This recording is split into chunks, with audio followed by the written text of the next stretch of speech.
Cada semana comenzamos con nuestro bloque Vida Sana en directo con la nutricionista de Diet, Catherine Larraguibel. ¿Cómo estás, Katy? Muy bien, ¿y tú, Sebastián? Bienvenida.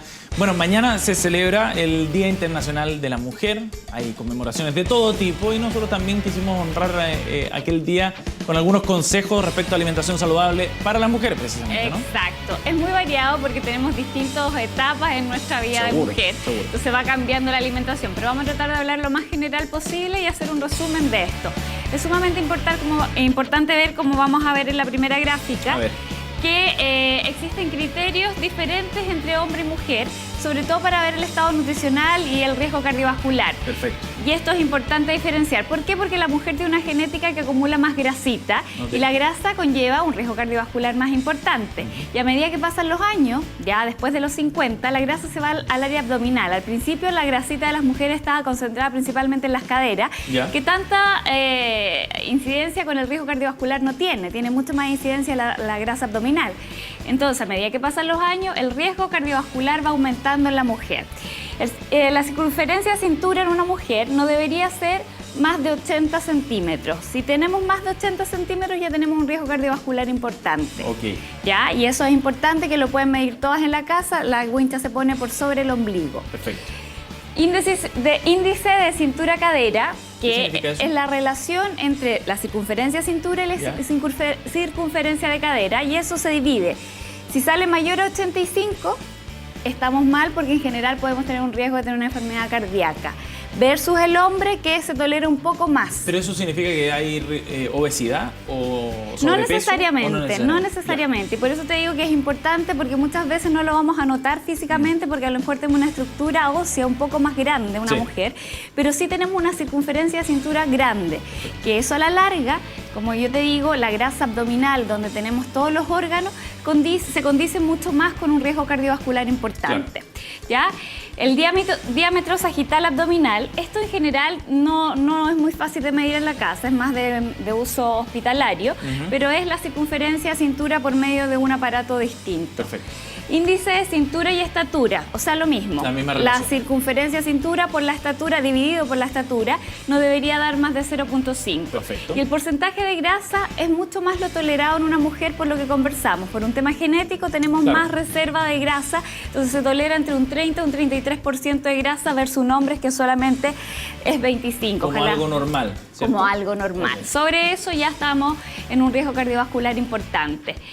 Una cosa muy importante en las mujeres que tenemos la menstruación, ¿cierto? Y la menstruación tiende a tener una carencia de hierro importante, por eso tenemos que preocuparnos mucho más del hierro. De hecho, los suplementos de vitamina, que son especialmente para mujeres, vienen adicionados con más hierro todavía, porque la recomendación o el requerimiento de hierro de una mujer es mucho mayor.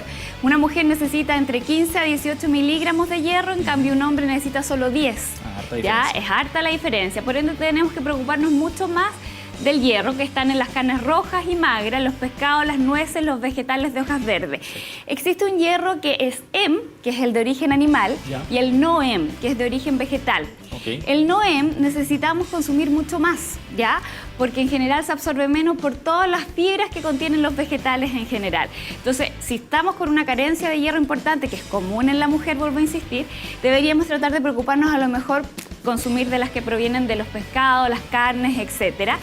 Y otra cosa que favorece la absorción de hierro es la vitamina C. Entonces, si no comemos mucha carne o no nos gustan mucho las carnes en general, podemos asociar los vegetales de hojas verdes como la acelga, la espinaca, a lo mejor con algún jugo de limón para aumentar un poco la absorción. Claro. Hay cosas que inhiben la absorción de hierro, como por ejemplo tenemos el té, el café, el chocolate. Esas cosas se deberían consumir aparte de cosas con hierro. Por ejemplo, no deberíamos tomarnos una tacita de té junto con nuestra porción de carne o de pollo, porque vamos a inhibir la absorción de ese hierro. Entonces, en una mujer es importante hacer esa salvedad. En el caso también tenemos algún nutriente crítico como el calcio, el zinc y la vitamina D. ¿Por qué? Porque esto provoca osteoporosis. Ya sabemos que la mujer es más propensa a tener osteoporosis que el hombre, porque los huesos en general son de menor calidad y se desmineralizan mucho más rápido que el de un hombre.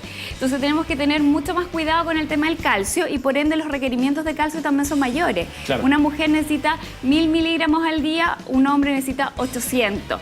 Ya va variando, y sobre todo si estamos en un estado de embarazo Claro, con mayor razón. Con mayor razón la cantidad de calcio es mayor. En el embarazo se descalcifica muchísimo mucho la más. Es sumamente importante porque todo se sabe ya y es súper comentado que el hierro, o sea, que el calcio se fija más o menos hasta los 30 años, 35, ¿cierto? Pero sin embargo, nosotros igual necesitamos una cantidad de calcio importante después, porque si no vamos a sacar el calcio que necesitamos para movernos y hacer todas nuestras actividades del día del hueso. Entonces, si no tenemos la compensación con la ingesta de calcio necesaria, vamos a sacar más todavía y vamos a generar más descalcificación aún. La vitamina D es sumamente importante para la osteoporosis, más importante incluso que el calcio. Ya la vitamina D hace que se fije el calcio en nuestros huesos. Si nosotros no consumimos vitamina D, no sacamos nada con consumir una cantidad importante de calcio en el transcurso del día. No se va a fijar. Exacto. Entonces, ¿qué necesitamos? La vitamina D se encuentra principalmente en los huevos y en los pescados, pero también necesitamos exposición a luz solar, ¿ya? Entonces es sumamente importante tener esos dos factores. La fibra es muy importante en la mujer porque habitualmente también tiene más problemas de tránsito intestinal. Entonces es importante consumir una cantidad importante de fibra en el transcurso del día. ¿Dónde encontramos la fibra principalmente? En frutas, verduras, cosas integrales en general, cereales integrales. Además, la mujer es mucho más propensa, a medida que pasan los años, a tener el colesterol elevado, por la misma cantidad de grasa que yo te digo que acumula mucho más que el hombre. Claro. Entonces, la fibra ayuda a disminuir un poquito el colesterol. Otro nutriente crítico de una mujer, las proteínas. ¿Por qué? Porque la mujer nace con menos masa muscular que el hombre de partida. Entonces necesita, para tener una masa muscular relativamente buena, que esto ayuda a acelerar el metabolismo y a no engordar tanto, consumir habitualmente un poco más de proteínas de lo que se recomienda. Proteínas ya sabemos que se encuentra en la carne, en los huevos, lo podemos encontrar en los lácteos también. Entonces es sumamente importante tener en cuenta que la mujer necesita esto por sobre el hombre, ¿ya? Y a medida que pasan los años, la masa muscular también se pierde más por un tema hormonal. Ya la menopausia hace perder más todavía masa muscular porque se gana mucho más grasa. Otra cosa importante, hay aguas y hierbas que ayudan con la mujer en general, sobre todo a disminuir un poquito los síntomas de la menopausia, ¿ya? Que se llaman los fitoestrógenos. ¿Ya? Dentro de esto tenemos la hierba de cola de caballo y también tenemos todas las legumbres, ¿ya? Entonces son alimentos que debería consumir la mujer más que el hombre, porque en general nos va a ayudar a mantenernos de mejor forma. Perfecto. Vamos a ver la siguiente gráfica, que creo que es la última. Aquí son los problemas femeninos que podríamos tener habitualmente, que ya conversamos que uno era la osteoporosis. Para evitar lo que tenemos que hacer, consumo de vitamina D, que ya dijimos que principalmente en los lácteos y en todos los que son los alimentos del mar podíamos encontrarlo, y en el sol también.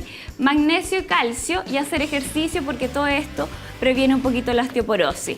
Otro de los principales problemas de las mujeres, de las mujeres en general, es la obesidad. Las mujeres son más propensas a ser gorditas, por esto que yo te digo que genéticamente tenemos la mala gracia en el fondo de acumular un poco más de grasa. A medida que pasan los años, acumulamos, como yo te decía, más grasa de origen abdominal, porque en general bajan los estrógenos y aumenta la testosterona, y esto genera esto, ¿ya? Y el riesgo cardiovascular es mayor. Embarazos y nodrizas, también tenemos que preocuparnos un poquito más de los nutrientes, sobre todo el ácido fólico. Por eso se recomienda a las mujeres que están embarazadas, antes de quedar embarazadas, consumir un superávit de suplemento, exacto, de ácido fólico, y durante el embarazo también. Las necesidades de hierro, calcio y omega 3 también aumentan en este periodo, por eso tenemos que preocuparnos mucho más, ¿ya? La menopausia es el problema principal de la mujer, porque se asocia más problemas de todo tipo en la salud de la mujer, porque se desordenan las hormonas. Ya de esto se deriva hasta el riesgo cardiovascular, hasta problemas de osteoporosis, como conversamos, etcétera. El ovario poliquístico, que también es una enfermedad mucho más frecuente en las mujeres, obviamente. Idealmente, nosotros tenemos que tratar de cuidarnos teniendo una dieta saludable. Una dieta saludable, que es la que conversamos siempre, ya respetar horarios, consumir frutas y verduras, porque esto ordena las hormonas. Por eso, habitualmente, las mujeres infértiles o que les cuesta tener una buena fertilidad, deberían consumir una alimentación saludable para que las hormonas se ordenaran. Y esto es lo mismo que tiene que ver con el ovario poliquístico, ¿ya? El hipotiroidismo también es una enfermedad muy frecuente en las mujeres, mucho más que un hombre. También es un tema sistema de hormonas que están desordenadas. Entonces, lo que deberíamos hacer para que todo esto se ordenara, llegamos a la misma conclusión que siempre conversamos: alimentación saludable. Ya, frutas, verduras, cereales integrales previenen todo esto. No digo que van a inhibirlo 100%. No, claro, pero muchas veces uno no tiene el conocimiento o hace la relación entre lo que significa una buena alimentación y poder enfrentar esto de mejor manera. Exacto. Entonces la idea es que tratemos de alimentarnos lo más sano posible las mujeres, que nos cuidemos de esta genética que realmente nos tiene ahí un poquito más inestable que los hombres, pero se puede. Es cosa de ponerle un poquito más de empeño y ser un poquito más de atención que un hombre, ¿ya? Katy, gracias por haber venido hoy día. Muchas gracias a ti, Sebastián.